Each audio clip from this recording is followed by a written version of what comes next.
Corsia, bonjour et bienvenue. Bonjour. On va continuer à parler de la mémoire, mais pas la mémoire à travers les musées, la mémoire à travers un voyage, le voyage à Auschwitz-Birkenau. Vous êtes l'auteur avec Adeline Baldacchino de Fragments de mémoire qu'on voit apparaître là à l'écran pour ceux qui nous regardent sur les réseaux et en ligne. Fragments de mémoire, ça raconte l'importance d'effectuer le voyage aujourd'hui à Auschwitz pour voir, pour savoir, pour comprendre. L'ouvrage est publié chez Flammarion. Alors, pourquoi dites-vous, dès les premières pages de votre texte d'introduction, qu'il faut y aller pour comprendre? On peut comprendre la Shoah dans les livres, on peut comprendre la Shoah avec les documents. Non, on se fait une forme d'idée, on n'arrive pas à mettre des personnages, des lieux sur une réalité.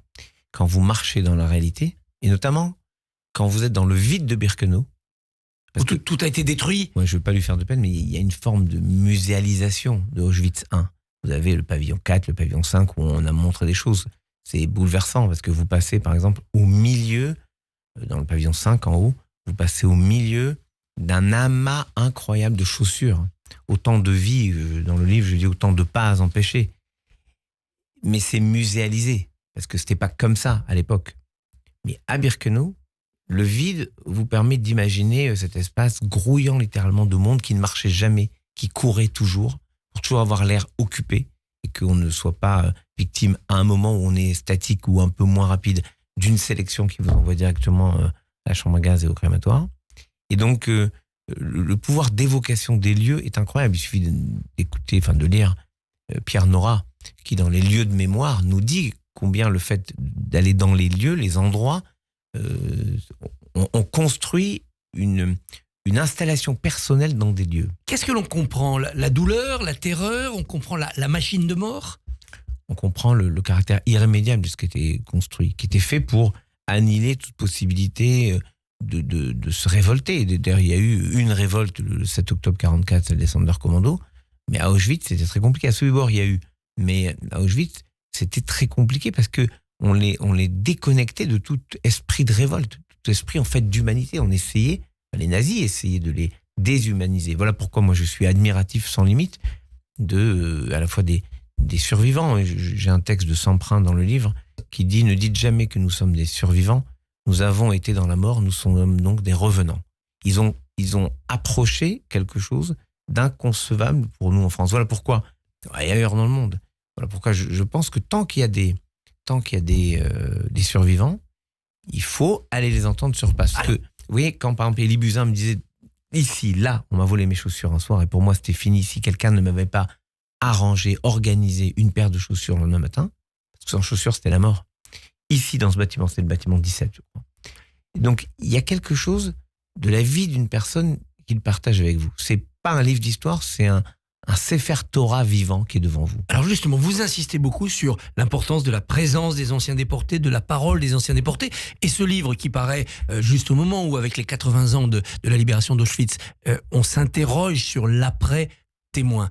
Quelle est votre inquiétude par rapport à cela? Il n'y aura bientôt plus de paroles de témoins, de survivants, de revenants. Oui et non. Oui, parce que ils disparaissent. Ils sont encore là. On a célébré le 4 février dernier les 100 ans de Ginette Kolinka. Oui. Le 5 janvier dernier, c'était les 97 ans de Esther Senot. Elles et ils sont là. Voilà.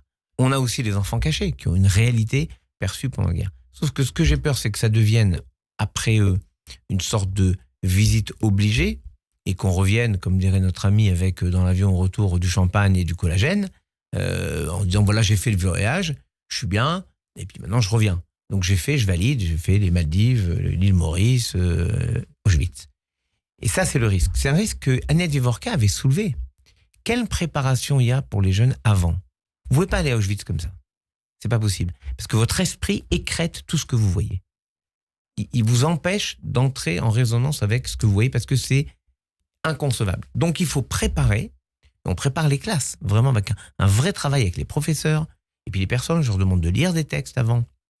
Donc il y a une vraie préparation pour ne pas arriver et découvrir. Il faut arriver et entrer. Mais pour entrer, il faut connaître auparavant. Et je crois que le risque majeur sera d'en faire uniquement un lieu de tourisme. Voilà pourquoi c'est important. Moi, je me suis longtemps battu et je suis très heureux que le Quai d'Orsay ait entendu. Mais ma prière, c'est il faut maintenir, par exemple, notre consul général à Cracovie parce qu'il est ce que j'appelle moi... Le relais. oui, gardien des lieux saints, pour ne pas laisser les uns les autres seuls dans la gestion de ce lieu qui est un lieu qui nous appartient tous. Vous suggérez aussi un droit de tirage pour que chaque école puisse dire nous allons emmener des enfants, des élèves là-bas et ça doit être financé. Voilà. On a fait il se trouve que par ailleurs je suis secrétaire général du Souvenir français, une association hors norme qui s'occupe des tombes des morts pour la France et des actes héroïques. On a vu que cette année, donc en 2024, nous avons dépensé plus de 300 000 euros pour aider des voyages. Alors, les voyages, c'est pas que Auschwitz. D'abord, je veux rappeler à vos auditeurs que nous avons un camp d'extermination en France qui s'appelle le Struthof. Il y a aussi des lieux de mémoire en France. Il y a le camp d'Émile, vous avez le Cercil à Orléans, il y a les camps de Pithiviers, Beaune-la-Rolande, Noé, Récébédou.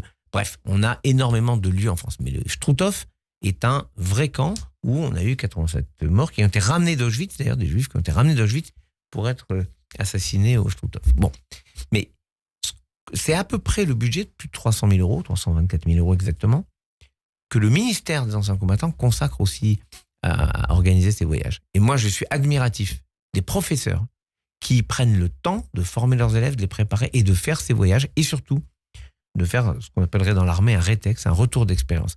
Parce qu'ensuite, et c'est en ça que je peux répondre vraiment à votre question, l'antépénultième, c'est qu'ensuite, ceux qui ont entendu la parole des témoins deviennent les témoins des témoins, avec une charge de responsabilité. Et quand vous avez 17 ans, et que vous revenez après dans votre école, et que votre enseignant vous dit maintenant tu vas expliquer aux autres ce que tu as vu, comment tu l'as vécu, ce jeune ou cette jeune de 17 ans devient d'une certaine manière le porte-voix de Esther, de Élie, de celles et ceux qui ne sont plus là, mais dont elle détient un trésor incroyable, la parole, qu'elle va transmettre à son tour. Et ça sera plus fort que la parole des négationnistes qui vous diront « vous n'y étiez pas ». Vous n'y étiez pas, vous nous racontez une histoire, vous n'y étiez pas. C'est ça qui va être la force. Moi, je leur dis, venez. L'idée, c'est que parfois, au lieu de condamner des gens à des peines de prison avec sursis, ça dit rien. Il faudrait les obliger à y aller. Mais comme une injonction médicale. Mais bien sûr. Oui, je maintiens qu'il y a un côté incroyablement fort, parce que vous ne pouvez pas nier ce que vous voyez réellement. Cette machine de mise à mort, il en reste assez, même si les Allemands ont voulu tout détruire dans une opération qui s'appelle l'opération 1005, où ils ont voulu effacer les traces de leurs crimes. Mais il y reste assez pour voir qu'il n'y a pas à éviter cette réalité de l'histoire qui peut embêter les uns les autres, mais c'est.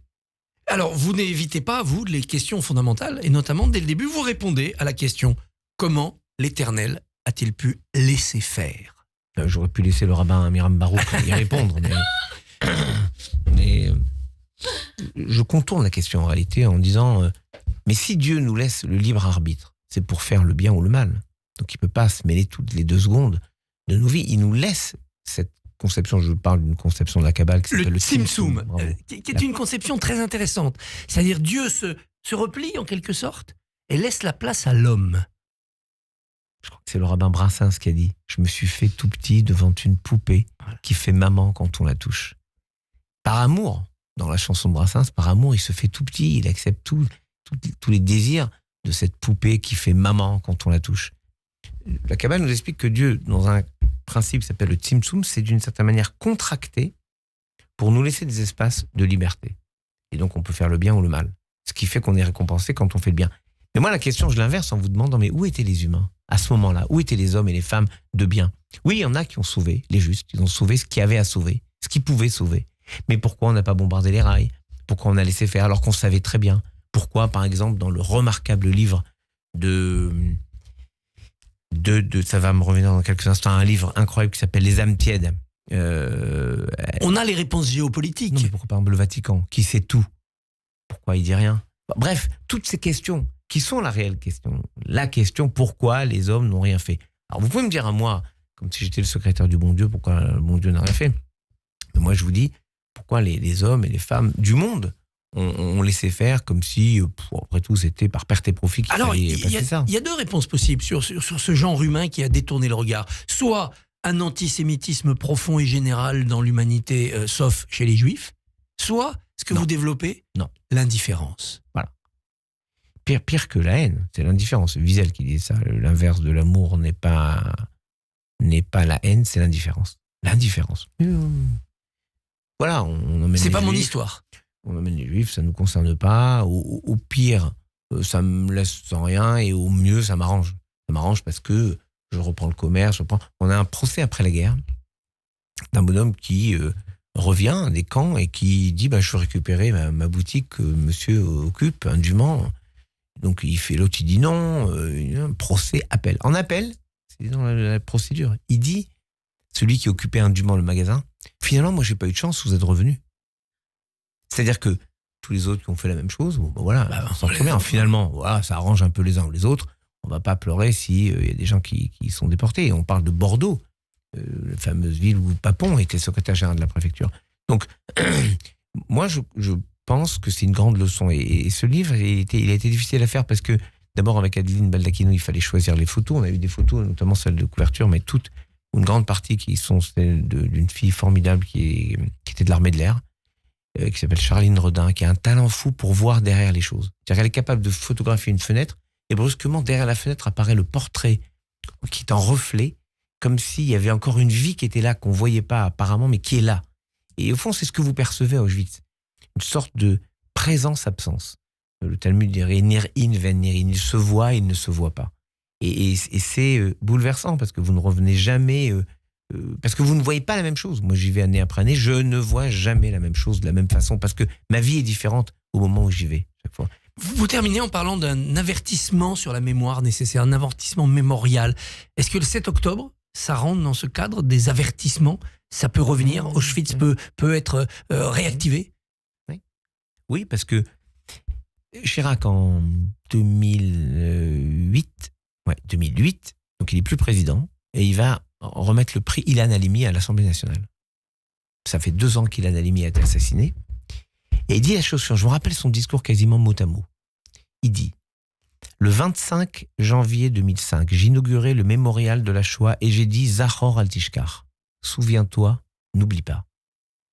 Aujourd'hui, pour Ilan Halimi, je redis « Zachor al tishkar » car ce n'est pas le nombre de victimes qui fait l'horreur du crime, c'est la haine du bourreau.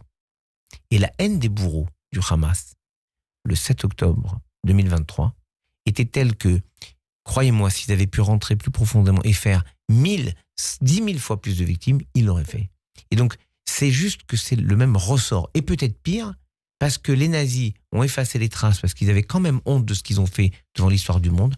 Le Hamas a revendiqué cela. Et l'a montré au monde entier. entier. Fragment de mémoire, voyage à Auschwitz-Birkenau, chez Flammarion, avec Adeline Baldacchino. Haïm Corsia, merci et bonne journée. Shabbat shalom. Shabbat shalom. Merci beaucoup, Christophe Barbier. On vous retrouve lundi 7h45 pour votre édito, comme chaque semaine. Radio J.